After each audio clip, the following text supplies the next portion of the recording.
interview? You know, I had an opportunity to sit down in the transcribed interview of Alex Acosta.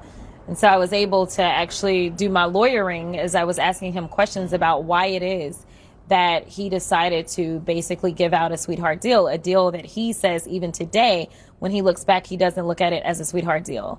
Now, his excuse was that the victims just weren't credible enough. He felt like they had credibility issues. He felt like they would be impeached. And it was very weird for me to hear as someone who has been a defense attorney, who has had to defend against these kind of cases. Usually it is a prosecutor's dream because most juries want to believe, especially a child victim. They never want to get it wrong. And so it is very difficult to overcome that. And so he wasn't giving me satisfactory answers. But, you know, listening to that, it seems like, much like my own gut in this particular case, there was more than enough to go after Epstein, and there was just a lot that Alex wasn't. Instead, it's always a campaign rally that they're doing when we walk into committee, and it's more spewing of their propaganda.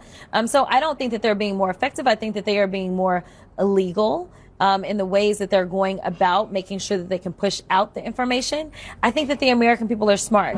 You know, as I was sitting here waiting to come on, I was going through my email, and almost at the top of my email was an email from a federal worker that said, "Keep up the great work. We will be okay. This is too important." So even in this moment, we are getting emails, or at least I am, from federal workers that understand the sacrifice that is happening right now. But this idea that, you know, the retribution is going to be that since the government is shut down, then we're going to call in his henchman, Russell Vought, so that he can go and do what he's been doing. But he's been doing that with no permission. We've had to go to court, I don't know how many times, to say, no, you were wrong. You can't fire those people. So what difference does it make? They have consistently violated the law, whether it was statute or whether it was the Constitution.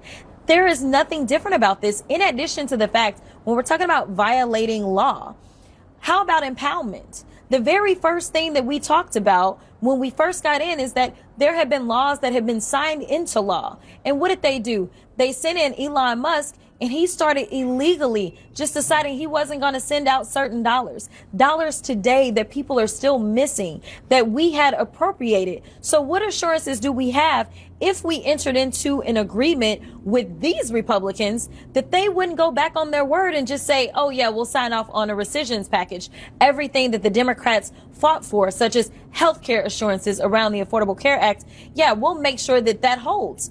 We don't have any assurances. We've seen that argument from other Democrats. Congressman